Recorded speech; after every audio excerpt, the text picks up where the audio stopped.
So yes, I mean, Landian legacy, and you should understand why is that. For example, you see Cute Accelerationism book came out, and so on and so forth,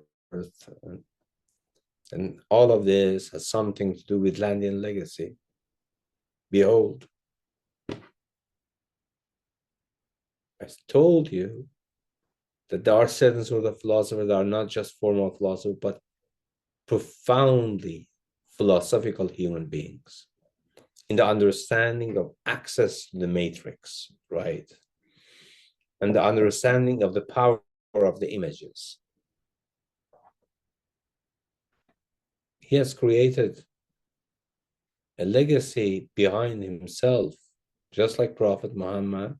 And these are the power, the images of power, as I mentioned, that we should be both in awe of and also be extremely cautious of.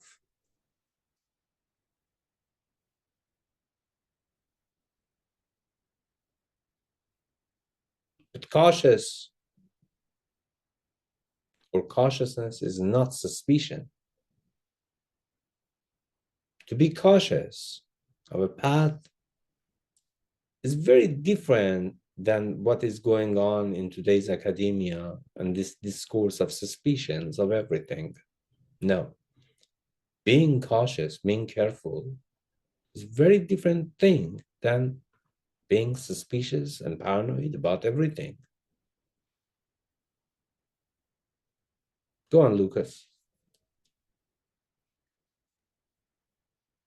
Well, I just remember I have said this before a couple of sessions ago, but I think the image of his Twitter profile is very telling, right?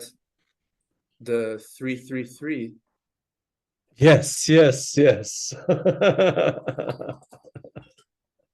which is the demon at the gates of the ghost Sephirah, right? And which, like, this demon represents like the possibility that your own genius is an illusion that's going to devour you, right? So I think it tells us both that Land is himself perhaps very cautious, and that I think he willingly embodies it's what we talked about, I think, in the second or third session, right? In a sense, this second phase of Land is the art object, it's the product itself, right? What has become of Land is actually his own point. Perhaps that would be giving him too much credit, but I do No, I believe think we should. I think that we should give him yeah, that credit. I think we yeah. should give him that credit. No, I absolutely think. Yes, no, I completely understand. Yeah, all good points. Uh, I Yeah, mean, I one have thing I'd so like many private stories. I don't think that they need to be shared about land. Who land is really.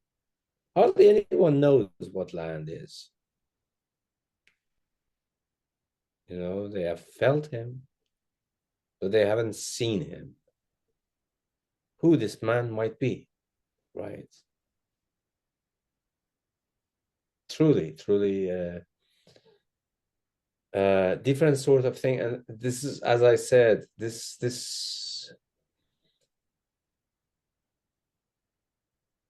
the more you think about all of this in the history of revolution and so on and so forth, you see that, look, sometimes, we are just jumping the gun and say, well, land is the evil, right? It's not.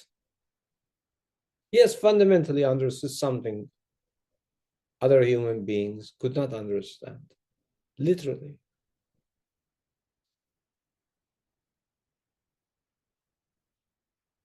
And Of course, that knowledge doesn't mean that it is not racist. It's totally fine racist.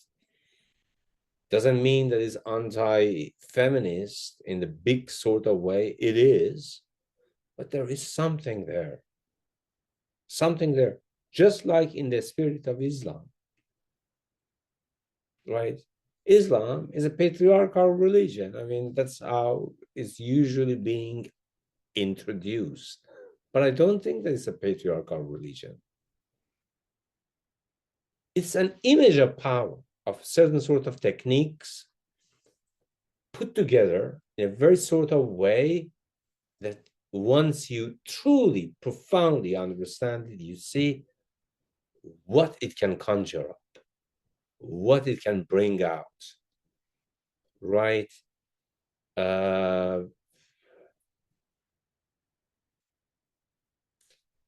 and you know that outside in is usually in the understanding of the trajectory of light does not create a rainbow.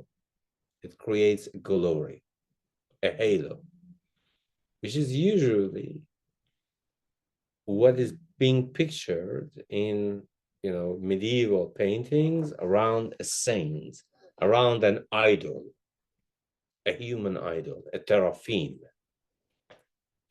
a vampire leader, right? But when light, according to Islamic definition of illumination, is but also Islamic physics, like I'm talking about Ibn Hayyan, when light travels inside out, it creates a phenomenon called the rainbow. Rainbow is synthetic, precisely because it comes from a certain sort of source in which the world does not, according to Ibn Hayyan, the world does not revolve around the ego, such that it creates a halo, a glory. And check Wikipedia on identification of glory. It's essentially a rainbow that's like in a circle,